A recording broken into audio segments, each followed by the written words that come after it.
The conflict in Ukraine has pushed gas prices to more than $5 a gallon in parts of the US. Food prices are rising at the fastest pace in years, and housing costs are rising by as much as 30%.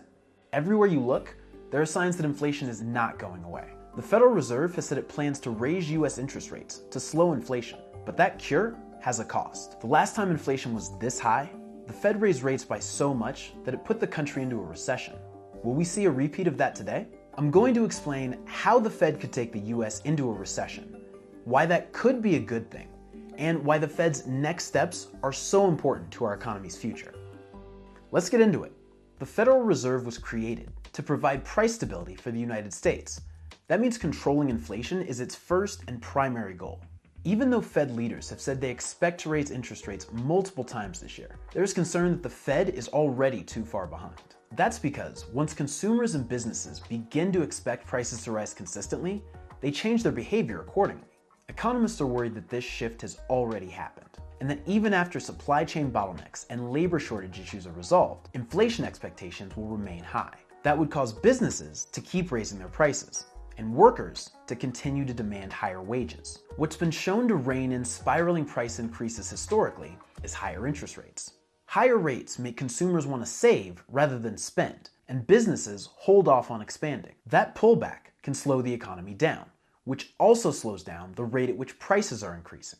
But if inflation remains stubbornly high, the Fed may have to raise rates so much that the economy stops growing altogether and starts shrinking. When that happens, jobs are lost, wages fall, and the stock market generally turns red. This sounds bad, and it is, but economists generally agree that it's better than the alternative, which is allowing prices to continue rising at a fast pace. That's because inflation, unchecked, increases to the point that a country's currency loses so much value that it becomes virtually worthless. We've seen this happen in places like Germany and Zimbabwe, and more recently in Venezuela. The cost for everything jumps. Companies can't buy materials or basic supplies, and workers lose their jobs. When we last saw inflation as high as it is now, then Fed Chairman Paul Volcker had interest rates set at more than 14%, and that was down from 19% just a few months earlier. That eventually ground inflation back to a more manageable level, but it also brought about a painful recession, tanked the stock market, and sent US consumer sentiment to its lowest point on record. The question many in the market are starting to ask themselves is, will Fed Chair Jerome Powell be willing to do the same thing today, if necessary? There are worries that the answer is no, because of what we've seen from the chairman in recent history. Powell said for about a year that the current inflation we're seeing would be transitory and would recede on its own, before retiring the term in November and committing to take action. Investors also remember how Powell reversed course on raising interest rates in 2019, after the stock market started to buckle.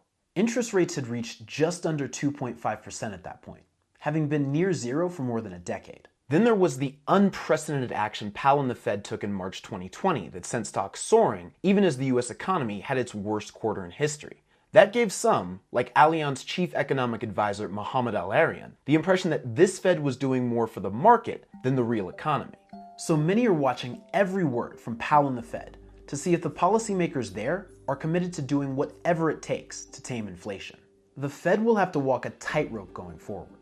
If inflation does ultimately cool later in the year, as they are again predicting, raising rates too fast could cause a recession unnecessarily. But if they raise rates too slowly, inflation could spike and get out of control, causing even greater pain. With so much uncertainty in the world, the only thing we know for sure is that policymakers will need to be on their A game.